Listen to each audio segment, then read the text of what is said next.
வணக்க மக்களே, big pass லைவ்ல நடந்த ஒரு சில அப்டேட்ஸ் எல்லாம் பாத்துடலாம். சோ என்ன அப்படின்றது பாத்தீங்கன்னா ஃபினாலே வீக்னா ஃபினாலே போறவங்களுக்கு ஒரு நல்லபடியா ரெடி ஆகி போனோம்ல, அதுக்கான க்ரூமிங் செஷன் ஸ்டார்ட் பண்ணாங்க. பெடிக்யூர், மெனிக்யூர், அப்புறம் ஐப்ரோ, அப்புறம் ஹேர் வாஷ், ஹேர் கட்டிங், இந்த மாதிரி பல விஷயங்கள் நடந்தது. சோ அதுல குறிப்பா பெண்களுக்கு அதிகமான ஃபெசிலிட்டிஸ் இருக்கும்ல, அது எல்லாத்தையுமே அர்ச்சனா மற்றும் மாயா பண்ணிட்டாங்க. இன்னொரு பக்கம் ஹேர் கட்டிங், ட்ரிம்மிங் எல்லாம் பண்ணிட்டு பசங்களும் ஒரு பக்கம் பயங்கரமா ரெடி ஆயிட்டாங்க. சோ அவங்களோட க்ரூமிங் செஷன் லைவ்ல ஓவர் ஆயிருச்சு. இது ஒரு பக்கம்.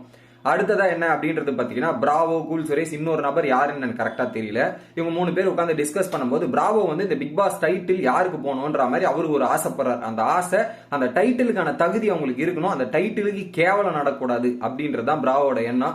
அதுக்கு அவர் என்ன சொல்ல வர்றாருன்னு பாத்தீங்கன்னா, பிக் பாஸ் டைட்டில் வந்து ஒரு நபரை தவிர இந்த வீட்டுல வேற யாருக்கு போனாலும் நான் ரொம்ப சந்தோஷப்படுவேன், நான் ரொம்ப ஹாப்பியா இருப்பேன். அந்த ஒரு நபருக்கு டைட்டில் போகவே கூடாது.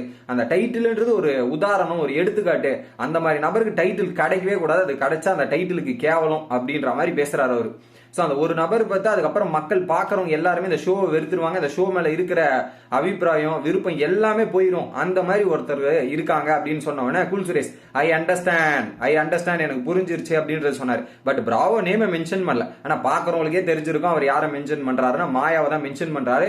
மாயா டைட்டில் வின் பண்ணா அது இதுவே கேவலம், அவங்க பண்ணிருக்க ஜேர்னி எடுத்து பாருங்க அப்படின்ற மாதிரி தான் அவரோட மைண்ட் வைஸ். பட் அவருக்கு என்னன்னா மாயா வின் பண்றதை தவிர மத்த யாரு ஜெயிச்சாலுமே அவர் சந்தோஷப்படுற நிலைமையில தான் இருக்காரு. பட் அவரோட டைட்டிலோட பிரெடிக்ஷன் வந்து ஆண்கள்ல விஷ்ணு ஜெயிக்கணும், பெண்கள்ல அர்ச்சனா ஜெயிக்கணும்ன்றதான் அவர் முழுக்க எண்ணமா இருக்கு. அர்ச்சனாக்கு பல இடத்துல வந்ததுல இருந்து சப்போர்ட்டா இருக்காரு, ஒரு தோல் கொடுத்திருக்காருன்னே சொல்லலாம். அர்ச்சனாக்கு சப்போர்ட்டா ஒரு தோல் கொடுத்து உறுதுணையா இருந்திருக்காருன்னே சொல்லலாம். அந்த வகையில அவருடைய ஆசை என்ன ஆகுதுன்றது வெயிட் பண்ணி பார்க்கலாம். இது ஒரு விஷயம். அடுத்ததா பாத்தீங்கன்னா, ஒரு பக்கம் வந்து ஒரு பாட்டு பிராக்டிஸ் பண்ணிட்டு இருந்தாங்களே திங்கட்கிழமை விஜய் வர்மா மற்றும் மாயா, அந்த பூர்ணிமா அந்த இது போட்டு சாக்ஸ் போட்டு அதுல பூர்ணிமா மாதிரி டிசைன் பண்ணி அந்த சாங்கை வந்து கிட்டத்தட்ட லைவ்ல வந்து ஒரு மணி நேரம் பிராக்டிஸ் பண்ணிருப்பாங்க. பூர்ணிமா மாயா 2 பேரும் ஒன்னு சேர்ந்து அதுல வந்து விக்ரம் வந்து டைரக்ஷன் பண்ற மாதிரி, இவங்க அந்த சாங்கை வந்து அப்படியே ஆடுற மாதிரி ஒரு பயங்கரமான ஒரு கொரியோகிராஃப். கிட்டத்தட்ட அது ஒரு மணி நேரத்துக்கு மேல அந்த டான்ஸ் பிராக்டிஸ் இதெல்லாம் ஒரு பக்கம் பயங்கரமா போயிட்டு இருந்தது. இது ஒரு பக்கம் நடந்தது. இன்னொரு பக்கம் வந்து விஷ்ணு மற்றும் அர்ச்சனா நடுவுல வந்து கானாபாலா உட்காந்துட்டு இருக்காரு. கானாபாலா பாவம் வந்து சிக்கிட்டாரா அப்படின்ற மாதிரி தான் அர்ச்சனா வந்து பேசிட்டு இருக்காங்க. சில பேருக்கு வந்து அவங்க பண்ற தப்புகள் கூட எதுவுமே தெரிய மாட்டேங்குது. அவங்க பண்ணிட்டு அது நியாயம் அப்படின்ற மாதிரி கரெக்ட்ன்ற மாதிரி பேசுறாங்க. பட் அது எல்லா கதைக்குமே 2 சைடு இருக்கு. அவங்க பண்றது அவங்களுக்கு நியாயமா தெரியலாம். பட் இன்னொரு சைடுல யோசிச்சு பார்க்கும்போது தான் தெரியுமே தவிர அந்த 2வது பக்கத்தை அவங்க யோசிக்காம ஒரு தலைப்பட்சமா பேசுறாங்க அப்படின்றது. சோ அது எல்லாருக்கும் ஒரு சில ஒப்பீனியன், இது நான் பண்றது நான் நியாயமா தெரியும், மத்தவங்க பண்றது மத்தவங்க மாதிரி தெரியும். பட் இதெல்லாம் ஒதுக்கி வச்சுட்டு பார்த்தா ஊர் நியாயம்னு ஒண்ணு இருக்குல்ல, ஊருக்கு என்னன்னு தெரியும்ல, அதை பத்தி ஏன் யோசிக்க மாட்டாங்க அப்படின்ற மாதிரி அர்ச்சனா பேசும்போது அப்படியே க்ளோஸ்அப் வந்து ஒரு பக்கம் இவருக்கு போகுது, யாரு கானாபாலாக்கு போகுது. என்ன பேசுவாரு, சுருக்குன்னு குத்துற மாதிரி அர்ச்சனா வந்து டைலாக் போட்டு முடிச்சிட்டாங்க. அது காமனா சொன்னாங்கன்னு வச்சுங்களேன். சில பேர் தப்பே பண்ணிட்டு தப்பு இல்ல, கரெக்ட் நீ தான் தப்பு பண்ண அப்படின்ற மாதிரி விக்டிமே வந்து பல இடத்துல வந்து பிளேம் பண்றதெல்லாம் நம்ம இந்த சீசன்ல பாத்துருக்கோம்ல. சோ ஜென்ரலா ஒரு பக்கம் அர்ச்சனா சொல்லியிருக்காங்க, அது கரெக்டா மக்களுக்கு தெரியும், ஊர் நியாயம் என்னன்றது மக்களுக்கு கரெக்டா புரியும் அப்படின்ற மாதிரி விஷ்ணு அர்ச்சனா இங்க ஒரு பியூட்டிஃபுல்லான கான்வர்சேஷன் ஒரு பக்கம் போயிட்டு இருந்தது. இதெல்லாம் ஒரு பக்கம். இன்னொரு பக்கம் என்ன பண்றாங்கன்னா, வீட்டுல வந்த கெஸ்ட் வந்து அவங்க வேலை என்ன, உட்காந்து கதை பேசுறது, இன்னொரு கேங்க அட்டாக் பண்றதுன்றது இருக்காங்களே தவிர சமைக்கணும்ன்ற ஒரு எண்ணமே யாருக்குமே வரலங்க. ஒரு பக்கம் க்ரூமிங் செஷன் நடந்துட்டு இருக்கு, அதுல எல்லா ஃபைனலிஸ்டும் போயிட்டாங்களா, அப்ப இங்க வந்து சமையல் வேலை பார்க்கலாம்ல. அக்ஷயா, விக்ரம், அனன்யா அவங்களாம் உட்காந்து கதை பேசிட்டு இருக்காங்க, இதெல்லாம் பேசிட்டு இருக்காங்க. இந்த சமையல் பக்கம் யாருமே இது பண்ணல.